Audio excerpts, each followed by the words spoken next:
Hey guys, it's Sakura from the Healing Bar. I am doing my video outside today. It's the full moon, the hunter's moon, which is the full moon that occurs after the harvest moon in September. It normally occurs in October, but not always. But this time the full moon is in Aries, so there's some big fire energy going on. A lot of things are being brought to the surface that we're being forced to deal. So we may start realizing that a friendship isn't the best for us, or a relationship isn't the best for us, or we're not in line with what we're supposed to be doing, and we're starting to get really bothered by it. So this is the full moon that's really like the turning point, where we're going to make those changes that we need to make to better serve us. And with it being an Aries, there's a lot of fire behind it, a lot of passion, energy, and anger.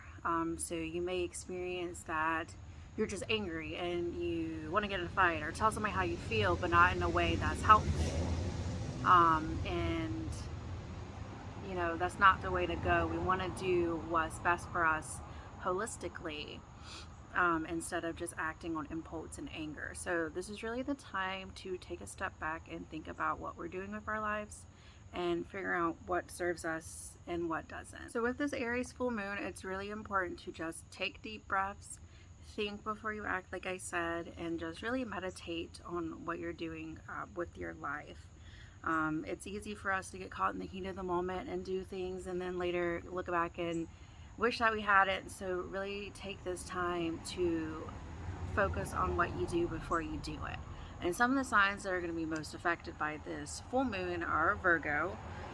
Virgo is going to finally feel like they have their voice back after Mercury retrograde. After Mercury retrograde ends. So Virgo is really ruled a lot by Mercury. So when it goes in retrograde, Virgos are like they experience the worst of it. So they're finally going to be able to feel like they can communicate and feel energized. And Cancers are also going to be affected by this full moon. They're going to feel an urge to connect with their mothers or mother figures during the full moon. So that's going to be a big theme for them. And Libra is going to have a challenging time during this full moon. Libra likes to consider all the options before they go forth with something. So the Aries energy is really going to make them feel pressure to make a decision, and it might catch them off guard and make them feel like out of control. So the best thing for Libras to do is just to take a leap of faith, trust their intuition, and we'll all get through it alive. So I'm also going to talk about some full moon rituals that you can do. I always like to talk about the self-love cleansing baths. I actually just took one. So with this, you're gonna fill the tub with warm water. You're gonna add herbs like peppermint, which is good for awakening your spirit and giving you a boost of self-confidence and energy.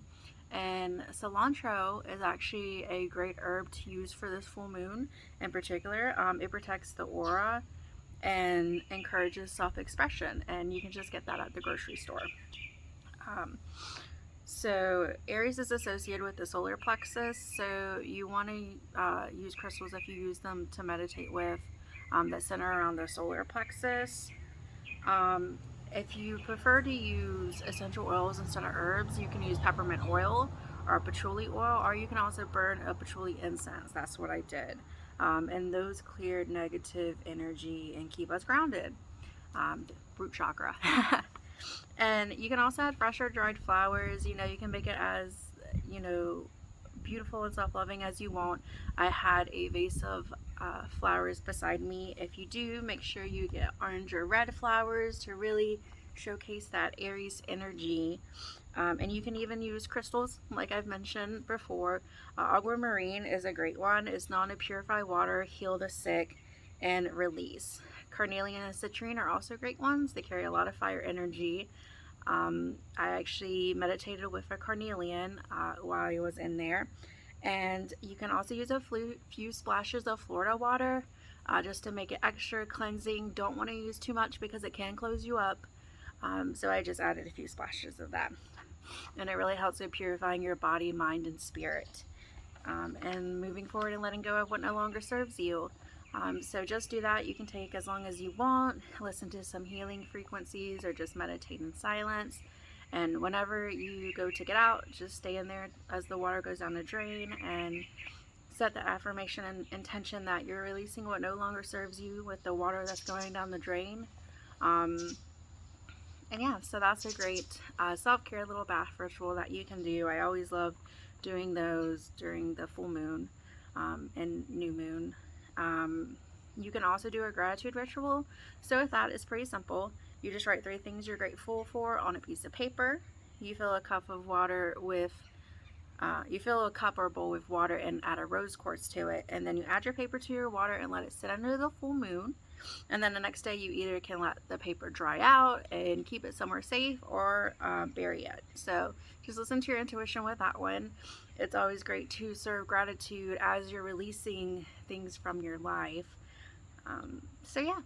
And also, don't forget to charge your crystals under the full moon.